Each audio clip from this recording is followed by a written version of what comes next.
इंतहाई अफसोसनाक खबर है और उसने हिलाकर रख दिया है पूरे पाकिस्तान को। खासतौर पे बलूचिस्तान के अंदर लोगों में बहुत बेचैनी है। हमने इस इलाके में बहुत काम किया था। ये इलाका जो है वो बारखान का है और खेतरान कबीला यहाँ पे बड़े लंबे अरसे से सरदारी कर रहा है। और इन खेतरान हुक्मरानों के बारे में जब हम वहाँ पे गए थे तो कुछ लोग कहते थे कि इनके पास निजी जेलें भी हैं और इनके पास अपना एक निज़ाम मौजूद है। इस तरह के इल्जाम सिंध के अंदर बहुत सारे ऐसे वडेरे हैं जिनके ऊपर लगता है कि उनके पास भी अपनी निजी जेलें मौजूद हैं। सरदार अरबाब गुलाम रहीम आपको याद होंगे, उनकी भी अपनी निजी जेलों का बड़ा तस्करा रहा। और बहुत सारे लोग हैं बलूचिस्तान में और सिंध में जो अपनी निजी जेलें रखते हैं और उनके अंदर लोगों को कैद कर देते हैं, गरीबों को, बेबस लोगों को और कमजोरों को। ये सारी चीजें हमें उस दौरान में पता चली जब हम वहां पे रिलीफ का काम कर रहे थे। और अब जो खबर आई है बड़ी अफसोसनाक है। चंद दिन पहले एक खातून की एक वीडियो आती है और वो वीडियो वायरल हो जाती है सोशल मीडिया पे। उस वीडियो में वो खातून हाथ में कुरान मजीद उठाकर बैठी हुई हैं और वो लोगों को वास्ता दे रही हैं कि हमें आजाद करवाया जाए, हमें आजाद करवाया जाए। और सरदार अब्दुल रहमान के पास, ये सरदार अब्दुल रहमान खेतरान इनका पूरा नाम है, इनके बारे में ये खातून क्लेम कर रही थी कि सरदार अब्दुल रहमान के पास हम कैद हैं और उन्होंने इल्जाम लगाया कि मेरी बेटी के साथ जो है वो जुल्म करते हैं, ज्यादती करते हैं और मेरे बेटों को और मुझे वो कत्ल कर देंगे। इस तरह का उन्होंने इल्जाम लगाया और ये मिन्नत की उन्होंने कुरान पाक हाथ में पकड़ के और कसम खाकर उन्होंने कहा कि हम उनकी कैद में हैं तो हमें आजाद किया जाए। बहरहाल ये जो बयान है ये चल रहा था सोशल मीडिया पे और ये काफी वायरल हुआ और मैंने ये बयान पहले देखा था। लेकिन अब इंतहाई अफसोसनाक वाकया हुआ है कि इस खातून की और इसके दो बेटों की लाशें एक कुएं में से बरामद हो गई, मसकशुदा लाशें। ये एक बड़ी खौफनाक चीज है।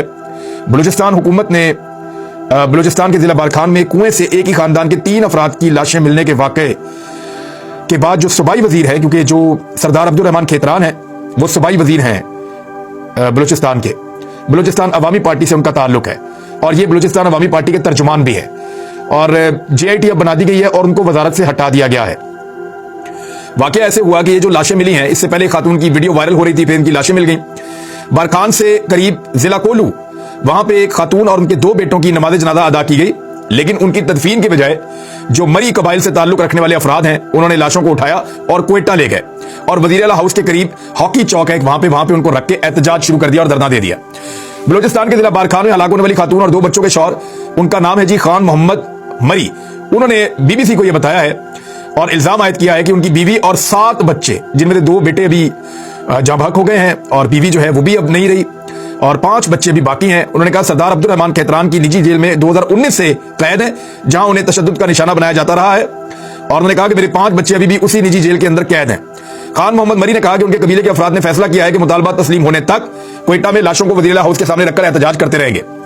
बलूचिस्तान के वजीर बराए मवासलात अवामी पार्टी के तर्जुमान सरदार मोहम्मद खेतरान जो है, सरदार अब्दुल रहमान खेतरान, उन्होंने कहा कि ये इल्जामात मेरे ऊपर गलत लगाए गए हैं, लेकिन ये जो इल्जामात हैं उनके खानदान के अपने लोगों ने भी लगाए हैं। अब ये 2 चीजें हैं। देखिए, ये कत्ल तो इसी तरफ जा रहा है। अभी जो इतला एक और आई है कल रात को, वो ये है कि 2 बच्चियों की भी लाशें वहां करीब से ही बरामद हुई हैं। तो क्या उन्हें भी कत्ल कर दिया गया है? ये जो बाकी बच्चे हैं उनको भी कत्ल कर दिया गया है? ये बड़े सवालात हैं। और बच्चों को बाजियाब कब करवाया जाएगा, कौन बाजियाब करवाएगा और लॉ इन्फोर्समेंट जो है वो कब हरकत में आएगी? यानी इधर सियासी मामलात के अंदर हमारी फोर्सेज बहुत जल्दी जल्दी काम कर रही हैं, लेकिन ये इंसानी हकूक का मामला है जो पूरी दुनिया के अंदर पाकिस्तान का मजाक बनाएगा, पाकिस्तान की सुर्खी का बायस बनेगा और इंतहाई अफसोसनाक वाकया है। इसके ऊपर फौरी तौर पे पाकिस्तान के ताकतवर हलकों को एक्टिव होना चाहिए, पाकिस्तान की एजेंसियों को एक्टिव होना चाहिए, वजीर आजम को खुद एक्टिव होना चाहिए, वजीर दाखिला को इसके ऊपर एक्टिव होना चाहिए। छोड़ दें 1-2 दिन के लिए इमरान खान का पीछा और ये वाला काम कर ले और जाकर गिरफ्तार करें उन सारे लोगों को जिन्होंने ये कत्ल किया है। कहा जाता है कि इस कबीले के अंदर ये जो खेतरान, यहां पे सरदारी का भी एक रोला पड़ा हुआ है, एक लड़ाई चल रही है। सरदार अब्दुल रहमान इस वक्त जिनके ऊपर ये इल्जाम है वो सरदार हैं और उनके खानदान के कुछ लोग उनको पसंद नहीं करते, उनको हटाकर बनना चाहते हैं। अब वो ये कह रहे हैं कि ये उन लोगों का काम है और उन्होंने मेरे ऊपर डाला है, जबकि वो उनके खानदान के लोग कह रहे हैं कि सरदार अब्दुल रहमान खेतरान की निजी जेल है, ये उनका काम है। लेकिन जिसने भी किया इन्होंने ही है। मेरे ख्याल में तो सबको गिरफ्तार कर देना चाहिए और कानूनी कार्रवाई की जानी चाहिए और ढूंढना चाहिए कि बाकी 5 बच्चे कहां हैं और जो मकतूला हैं और उनके 2 बेटे हैं उनको इंसाफ मिलना चाहिए। यानी बच्चों को भी मार दिया और मां को भी मार दिया और जो लाशें बरामद हुई हैं उसके बाद जो जनाजे के मनाजिर से बहुत बड़ी तादाद में लोग वहां मौजूद थे। जो खातून है उनका नाम गरानाज, जबकि उनके बेटों की शिनाख्त 22 साल मोहम्मद नवाज और 15 साल अब्दुल कादिर के नामों से हुई है। बारखान पुलिस के सरबराह नूर मोहम्मद बड़ेच ने बताया कि इनकी लाशें हाजी कोट के इलाके में एक कुएं से बरामद की गई हैं। तीनों अफराद को गोलियां मारी गई, लेकिन जाए वकुआ से गोलियों के कॉल नहीं मिले। ऐसा लगता है कि तीनों लोगों को पहले कहीं और कत्ल किया गया और फिर उनकी लाशें लाकर यहां कुएं के अंदर फेंकी गई हैं। और खातून के शौहर खान मोहम्मद मरी ने अपनी बीवी और बेटों की जो तस्वीर शेयर की उनमें खातून का चेहरा मसा है, यानी खराब किया हुआ है, और चेहरे से इनकी शिनाख्त मुमकिन नहीं है।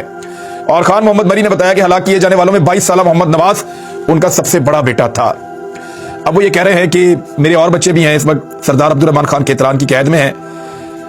ये बहुत अफसोसनाक और बहुत दिल हिला देने वाली स्टोरी है। यानी ये एक ऐसा जुल्म है जिस पे रोंगटे खड़े हो जाते हैं। जरा दिल पे हाथ रख के सोचें, अगर हमारे आसपास कहीं पे ऐसा हो तो क्या हम सो पाएंगे, या हम इसका तसव्वुर भी कर सकते हैं? मेरे ख्याल में फौरी तौर पे इस मुल्क के तमाम ताकतवर लोगों के ज़मीरों को झंझोड़ के जगाना चाहिए और जालिमों के खिलाफ सबको डट जाना चाहिए और एक दफा इनको निशानी इबरत बनाएं, ताकि ये सारी निजी जेलें पाकिस्तान के अंदर खत्म हो और इंसाफ होना चाहिए और फौरी इंसाफ होना चाहिए। वैसा नहीं होना चाहिए जैसा बलूचिस्तान में एक सरदार ने एक पुलिस वाले को गाड़ी के नीचे कुचल दिया और बाद में वीडियो होने के बावजूद बाइज्जत बरी हो गया। ऐसा नहीं होना चाहिए।